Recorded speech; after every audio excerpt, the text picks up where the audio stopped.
एबनिशियो judiciary में आप लोगों का स्वागत है। आज का हमारा टॉपिक है लेजिटिमेसी। इसके बारे में जब हमने लास्ट जो लेक्चर किया था हमारा प्रिजम्पशन वाला, तब मैंने बात की थी लेजिटिमेसी के बारे में कि ये एक कॉन्क्लूसिव प्रूफ होता है। तो इसको एक बार डिस्कस कर लेते हैं, देखते हैं कि इसमें होता क्या है। ठीक है, देखो सबसे पहले समझो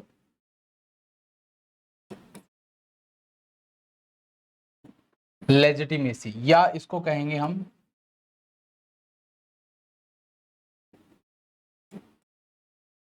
धर्मजता। ठीक है, धर्मजता। ठीक है, अब समझो इसका मीनिंग क्या है। इसका जो मीनिंग है, बच्चे का एक्चुअल में पिता कौन होगा, इसके बारे में बात हो रही है। ठीक है, तो यहां पर धर्मस्थता वाले कॉन्सेप्ट में एक बात समझनी चाहिए हमें कि पहले ये इंडियन एविडेंस एक्ट, मैं दोनों ही धाराओं को एक साथ कंपैरिजन कर लेता हूं। ठीक है, हम इसको डिवाइड कर लेते हैं दो धाराओं में। सेक्शन 112 इंडियन एविडेंस एक्ट और सेक्शन 116 पीएसए। ठीक है, तो दो धाराएं थी। जो पहले 112 थी इंडियन एविडेंस एक्ट 1872 में, अब वो बीएसए की धारा 116 हो गई है। बाकी कोई चेंजेस नहीं किया गया है, किसी भी तरीके का कोई बदलाव नहीं है। ठीक है, बस सिर्फ एक नंबर का बदलाव है। पहले 112 था, अब 116 है। ठीक है, अब इसको समझ लेते हैं होता क्या है। देखो धारा 116 जो है वो बच्चा धर्मस्थ होगा या अधर्मज होगा। धर्मज और अधर्मज हम जानते हैं। ठीक है, तो वो बच्चा धर्मज होगा या अधर्मज होगा, इसके बारे में बात करती है। मैंने जब लास्ट लेक्चर में बात की थी तब मैंने कहा था कि इस बात का साक्ष्य नहीं दिया जा सकता, ना ही मांगा जा सकता। धारा 116 के संबंध में या 112 के संबंध में कभी भी न्यायालय में कोई साक्ष्य प्रस्तुत नहीं किया जा सकता, ना ही मांगा जा सकता। अब इसकी कुछ कंडीशन है, कुछ शर्तें हैं और कुछ इसके प्रोवाइजो भी हैं। तो अगर हम इन सब चीजों को देखेंगे तो हमारा ये टॉपिक क्लियर हो जाएगा। अच्छा, सबसे पहले धारा 116 देख लेते हैं बीएसए की। ये कह रही है, यह तथ्य कि किसी व्यक्ति का जन्म उसकी माता और किसी पुरुष के बीच विधि मान्य विवाह के कायम रहते हुए। अगर धर्मस्व का क्वेश्चन आता है तो हमें सबसे पहले कुछ बातों को कंफर्म करना होगा। किस बात को कंफर्म करेंगे? सबसे पहले होना चाहिए विधि मान्य विवाह। ठीक है, तो पहली शर्त जो है इन दोनों की ही सेम है। तो पहली शर्त है हमारी विधि मान्य विवाह। ठीक है, अगर विधि मान्य विवाह नहीं है तब यहां लेजिटिमेसी का क्वेश्चन, मतलब ये जो धारा 116 है ये यहां पर अप्लाई नहीं होगी। मतलब ये मानो ऐसे है, जैसे अगर मैं एक और पेज ले लेते हैं, जैसे मानो ए और बी पति पत्नी थे। ए और बी पति पत्नी है, तो यहां पर अगर बी माना के पत्नी है, अगर बी को कोई भी संतान उत्पन्न होती है, कोई भी संतान उत्पन्न होती है, तो ये धर्मज ही होगी। क्यों? क्योंकि वो पति पत्नी हैं, उनका विवाह विधि मान्य है। अब समझो ए ने किसी अन्य और स्त्री के साथ संभोग किया, सी के साथ, या सी के साथ विवाह किया। हम जानते हैं हिंदू मैरिज एक्ट के अकॉर्डिंग ये विवाह वैध नहीं है, अवैध है। ठीक है, तो अब फिर से वही बात आएगी, धर्मस्थता की फिर बात आएगी कि क्या ये संतान धर्मज होगी? तो यहां पर नहीं होगी। 116 वाली कंडीशन यहां अप्लाई नहीं होगी। लेकिन आपको जजमेंट है जिसमें अब ये लेटेस्ट में कह दिया गया है कि विवाह विधि मान्य हो या ना हो, संतान धर्मज मानी जाएगी। ठीक है, और जैसे माना गया है, जैसे इसमें जो 116 वाले में जो कंडीशन है अभी हम देख लेते हैं, उसके बाद मैं बात करूंगा। जैसे अगला जो इसका आवश्यक तत्व है वो है, या उसके विघटन होने के पश्चात माता के अविवाहित रहते हुए 280 दिन के भीतर। मानव के तलाक हो गया, आज 1 जनवरी है, 1 जनवरी को तलाक हो गया और महिला ने दूसरा विवाह नहीं किया है। ठीक है, तो इसका मतलब अगर जिस दिन तलाक हुआ है उस दिन से 280 दिन के भीतर यदि कोई संतान उत्पन्न होती है तो ये इस बात का निश्चायक सबूत होगी कि ये उस पुरुष की संतान है जिसके साथ वो महिला विवाहित थी। ठीक है, तो दूसरी शर्त है हमारी तलाक होने पर 280 दिन के भीतर उत्पन्न संतान, ठीक है, तलाक होने के बाद 280 दिन के भीतर उत्पन्न संतान जो होगी वो भी धर्मज मानी जाएगी। ठीक है, एक और यहां पर कंडीशन है, वह उस पुरुष के धर्मज शिशु है जब तक कि यह दर्शित ना कर दिया जा सके कि विवाह के पक्षकारों की परस्पर पहुंच ऐसे किसी समय नहीं थी जब उसका गर्भाधान किया जा सकता था। बस यहां पर एक साक्ष्य दे सकते हो तुम, किस बात का साक्ष्य? कि जब महिला गर्भवती हुई थी उस समय पर उस पुरुष की पहुंच उस महिला तक नहीं थी। मानो कि एक पुरुष है, ये दोनों विवाह, मानो कि ए और बी के बीच वैध विवाह है, ए विदेश गया है, ठीक है, उसको 10 साल हो गए हैं, ठीक है, और बाद में इसी बीच इसी दौरान में बी को एक संतान उत्पन्न होती है, तो क्या ये माना जाएगा कि संतान वैध है? तो ये संतान वैध नहीं है, अधर्मज है, ठीक है, धर्मज नहीं है, अधर्मज। क्यों? क्योंकि यहां पर ए और ए की पहुंच बी तक नहीं थी, तो सिर्फ इस बात का सबूत दिया जा सकता है कि पहुंच नहीं थी। इसका मतलब यह है कि यदि एक पुरुष और एक स्त्री एक रूम में रह रहे हैं शादी के बाद, तो चाहे उनके बीच इंटरकोर्स हुआ हो या ना हुआ हो, ठीक है, माना जाएगा कि वहां पर इंटरकोर्स हुआ होगा और वो संतान उसके पति की ही होगी। बात समझ आ रही है? ये बिल्कुल समझ लेना है, बिल्कुल, मतलब यहां पर कोई दूसरा तरीका नहीं है। अगर पहुंच है तो माना जाएगा कि संतान उसके पति की ही है, ठीक है। लेकिन इस प्रोस्पेक्टिव में एक जजमेंट आया था, बहुत ही अच्छा जजमेंट है, वो था हमारा चिलिकुटी वेंकटरालू और वर्सेस चिलिकुटी वेंकट नारायणा, 1994 का एक जजमेंट था, ठीक है, 1994 का जजमेंट था। उसमें एक बात कंफर्म की गई कि पहुंच का मतलब इस बात से होना चाहिए कि विवाहित व्यक्तियों को, मतलब पति और पत्नी को संभोग का अवसर मिला। मानो कि जैसे एक महिला ए और बी जो भी हैं, महिला और पुरुष, इनका विवाह होता है, ये विवाह होकर घर आते हैं, बी जो महिला वो घर आती है, घर 1 घंटा या 2 घंटा वो रुकती है, पूजा वगैरह हो रही है, पहुंच तो है, वो एक रूम में भी बैठे हैं, ठीक है, कोई दिक्कत नहीं है।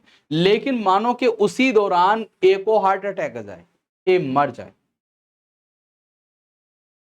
उसी दौरान कोई ऐसी दुर्घटना घट जाए कि उसका पति वहां पर मर जाए, और फिर भी विदिन 80 डेज कोई संतान उत्पन्न हो, तो क्या वो धर्मज होगी? उसी व्यक्ति की होगी जो उसका पति था, तो वो संतान उसकी नहीं होगी। क्यों नहीं होगी? क्योंकि वहां पर पहुंच तो थी, लेकिन वहां पर संभोग का अवसर नहीं था। अगर संभोग का अवसर नहीं है तो धारा 116 के नियम लागू नहीं, ठीक है। इस रूम में जहां पर वो दोनों अकेले रह रहे हैं पिछले 2 महीने, 3 महीने, 6 महीने, साल भर से, तो भले ही वो संभोग ना कर रहे हो, भले ही उन दोनों के बीच कोई इंटरकोर्स ना हो, फिर भी वहां पर ये माना जाएगा कि पहुंच थी और इंटरकोर्स का अवसर था, तो ये संतान एक ही होगी, मतलब उसके पति की ही होगी, ठीक है। पहली बात ये क्लियर होगी हमारी। इसके बाद एक दो चीज और है जो यहां पर हमें ध्यान रखना है, जैसे यहां पर एक कॉन्सेप्ट और आता है डीएनए टेस्ट का, कि मतलब डीएनए टेस्ट को किस तरीके से इस धारा के साथ कनेक्ट किया जा सकता है। बात समझो, समझो, ए और बी के बीच विवाह था, ठीक है, ए और बी के बीच विवाह था, ए कहीं विदेश में रह रहा है, ठीक है, ए कहीं पर विदेश में रह रहा है, तो यहां पर सबसे पहले अगर बी को कोई संतान उत्पन्न होती है, कोई भी संतान उत्पन्न होती है, तो ये संतान अधर्मज है,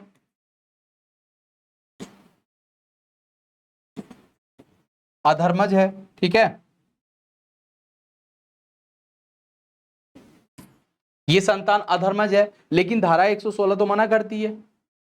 धारा 116 क्या कहती है? धारा 116 कहती है कि तुम इस बात का सबूत नहीं दे सकते, तुम दोनों के बीच वैध विवाह था, तो फिर संतान धर्मज होगी, आपने ये साबित कर दिया कि आपकी पहुंच बी तक नहीं थी, क्योंकि आप पिछले कई साल से 5 साल से घर से बाहर हो, घर आए ही नहीं। ठीक है, तो क्या ये फिर भी मेरी संतान है या धर्मज है? तब ऐसी कंडीशन में न्यायालय इस संतान के डीएनए टेस्ट का आदेश दे सकता है। ऐसी कंडीशन में डीएनए टेस्ट कराया जा सकता है। ठीक है, लेकिन बात समझो, अगर उन दोनों की पहुंच थी, उन दोनों के बीच इंटरकोर्स हो सकता था, ठीक है, तो ऐसी कंडीशन में डीएनए टेस्ट नहीं कराया जाए। सबसे पहले हमें एक ही बात साबित करनी होगी कि क्या पति की पहुंच उसकी पत्नी तक थी या नहीं थी। अगर उसके पति की पहुंच उसकी पत्नी तक थी तो बात खत्म, कोई टेस्ट नहीं। ठीक है, लेकिन इसमें भी एक और अपवाद है। जो एक जजमेंट आया था एक्स वर्सेस जेड, तो उसमें यह कहा गया कि किसी भी व्यक्ति को डीएनए टेस्ट के लिए विवश नहीं किया जा सकता। ठीक है, इस महिला को या इस संतान को डीएनए टेस्ट के लिए विवश नहीं किया जा सकता। लेकिन अगर दोनों पक्षकार चाहते हैं, ए और बी दोनों चाहते हैं, पति और पत्नी दोनों चाहते हैं कि उसकी संतान का डीएनए टेस्ट हो, तो डीएनए टेस्ट आपसी सहमति से भी कराया जा सकता है। ये जजमेंट 2002 का था, एक्स वर्सेस जेड का। ठीक है, तो ये एक अलग जजमेंट था। डीएनए टेस्ट के लिए पहले तो मना किया गया कि अगर पहुंच का क्वेश्चन नहीं उठ रहा है, अगर वो दोनों साथ रहते थे घर पे, तो डीएनए टेस्ट नहीं होगा, डीएनए टेस्ट का ऑर्डर होगा ही नहीं। अगर वो साथ नहीं रहते थे, दूर रहता था पति, पहुंच का कोई प्रश्न ही नहीं उठता, पहुंच है ही नहीं उसकी, तो ऐसी कंडीशन में डीएनए टेस्ट करके ये देखा जा सकता है क्या वो संतान उसके पति की है या नहीं है। तीसरी कंडीशन ये है कि अगर दोनों ही कंडीशन फॉलो ना हो रही हो, पति साथ रहता हो, फिर भी डीएनए टेस्ट कराना हो, तो उसका सिर्फ एक ही तरीका है, वो है दोनों की आपसी सहमति। ठीक है, इसके बाद सबसे पहले सबसे इंपॉर्टेंट केस जो अभी मतलब इसमें देख सकते हैं, वो है दीप नाविता राय वर्सेस रोनो ब्रोतो राय। दीप नाविता राय वर्सेस रोनो ब्रोतो राय, बहुत अच्छा जजमेंट है।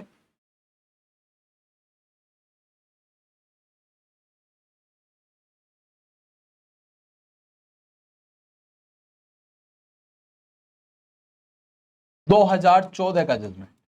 ठीक है, अब देखो ये जजमेंट क्या कह रहा है।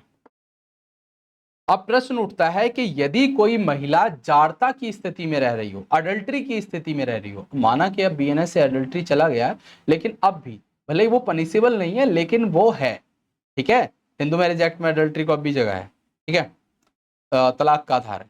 तो यहां पर समझो, अगर कोई महिला अडल्ट्री की स्थिति में रह रही हो, तो अब प्रश्न उठता क्या वहां पर डीएनए टेस्ट का ऑर्डर किया जा सकता है। तो इस जजमेंट में यह कहा गया कि यदि कोई महिला जारता की स्थिति में रह रही है, तब ऐसी कंडीशन में उससे उत्पन्न संतान का डीएनए टेस्ट कराना न्यायोचित है। उससे उत्पन्न संतान का डीएनए टेस्ट कराना न्यायोचित होगा। ठीक है, बात क्लियर, कोई दिक्कत? मतलब ये जो 2-3 केस हैं बहुत अच्छे केस हैं। इसमें एक और केस जुड़ता है संतरा देवी वर्सेस हरियाणा राज्य का, बहुत ही अच्छा जजमेंट था उसमें। संतरा देवी वर्सेस हरियाणा राज्य,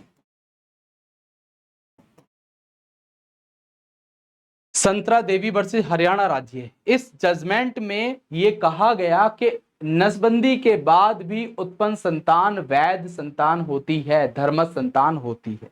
ठीक है, नसबंदी कोई ऐसा तरीका नहीं है जिसके बाद ये कहा जा सके कि वो महिला या वो पुरुष संतान उत्पत्ति के बिल्कुल अयोग्य हो गए। ठीक है, उसके बाद भी वो सिर्फ एक मेडिकल टर्म्स है, मेडिकल ऑपरेशन है।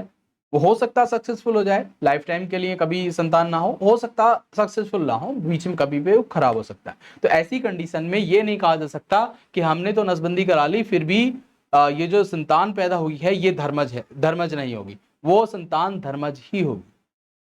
ठीक है, पीटी का बहुत अच्छा क्वेश्चन है, संतरा देवी वर्सेस हरियाणा राज्य, कई बार पूछा गया। अच्छा, इसका अगर मैं कहूं धर्मस्थता के बारे में, तो हिंदू धर्म में भी एक बहुत अच्छी कहानी है, एक इवेंट है जो हुआ था महाभारत काल में, जहां पर जब पांडव बाहर कहीं वनवास में थे, तो वो लोग एक नदी से पानी भरने के लिए जाते हैं। तो वहां पर जब पानी भरने के लिए वो नदी में जाता है छोटा भाई नकुल सहदेव ये लोग, तो वहाँ यक्ष होता है, वो प्रश्न करता है कि तुम मेरा प्रश्न का जवाब दो तब मैं पानी भरने दूंगा, अदरवाइज तुम मर जाओगे। ठीक है, तो वो प्रश्न करता है कि भाई बताओ। तो वहाँ कई बार उन लोगों से प्रश्न किए जाते हैं लेकिन वो जवाब नहीं दे पाते, मारे जाते हैं। सेम टू सेम अर्जुन के साथ होता है, सेम भीम के साथ होता है। लेकिन लास्ट में युधिष्ठिर जाते हैं वहाँ पर, और वहाँ जाकर वो जब पानी भर रहे होते हैं तब यक्ष उनसे फिर वही कहता है कि या तो तुम मेरे प्रश्नों का सब जवाब दे दो, या फिर तुम्हारे मतलब मैं तुम्हें भी मार दूंगा, और अगर तुम मेरे प्रश्नों का जवाब दे देते तो तुम्हारे भाई को भी जीवित कर दिया जाएगा और तुम यहाँ से पानी ले सकते। ठीक है, तो वहां पर एक वो प्रश्न करता है कि सत्य क्या है और विश्वास क्या है। ठीक है, इसका जो सार है ना बहुत ही पुराना है, मैथोलॉजिकल है, ये जो धारा है बहुत पुरानी और बहुत अच्छे कॉन्सेप्ट के साथ।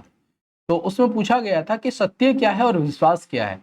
तो वहां पर युधिष्ठिर का जवाब था कि माता सत्य है और पिता विश्वास है। उसका रीजन ये है कि किसी संतान का जन्म मां के गर्भ से होगा, ये सत्य है। उस समय पर कोई और दूसरा तरीका नहीं था, हो सकता है अब आईवीएफ हो या फिर और मशीनें हमने बना ली, लेकिन उस समय पर यह सत्य था कि एक किसी भी संतान का जन्म उसकी मां से होगा, और यह विश्वास है कि वो संतान उसके पति की ही है। बाकी वास्तविकता तो वही जानती है महिला कि वो संतान एक्चुअल में उसके पति की ही है या किसी अन्य पुरुष की है। इसलिए सबसे बड़ा सत्य मां को कहा गया महाभारत काल में, और सबसे बड़ा विश्वास पिता को कहा गया। ठीक है, तो अगर हम उस मैथोलॉजिकल तरीके से भी देखें तो धारा 116 निश्चायक सबूत के तौर पर कार्य करती है।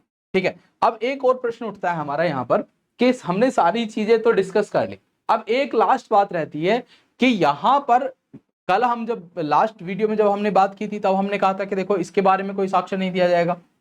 अब हम कह रहे हैं कि साक्ष्य दे सकते हो। ठीक है, तो अब बात ध्यान रखो, ये धर्मजता को क्वेश्चन करने वाला कोई साक्ष्य नहीं दिया जाएगा कि धर्मज है या धर्मज नहीं है। तुम साक्ष्य किस बात का दे सकते हो कि ये संतान 280 दिन के बाद उत्पन्न हुई है, इसलिए मेरी नहीं है। क्यों? क्योंकि ये जो रूल है 280 दिन वाला है। ये संतान तब उत्पन्न हुई जब मेरी पहुंच नहीं थी महिला तक, ये रूल है। इस बात का साक्ष्य दिया जा सकता है। संतान धर्मज है या नहीं है इस बात का साक्ष्य नहीं दिया। अगर विद इन 280 डेज संतान पैदा हुई है, तुम्हारी पहुंच एक दूसरे तक थी, तो तुम ये नहीं कह सकते वो संतान तुम्हारी नहीं। ठीक है, तो ये टॉपिक हमारा क्लियर हो गया। तो इसके बाद फिर नेक्स्ट टॉपिक के साथ हम मिलते हैं। Thank you.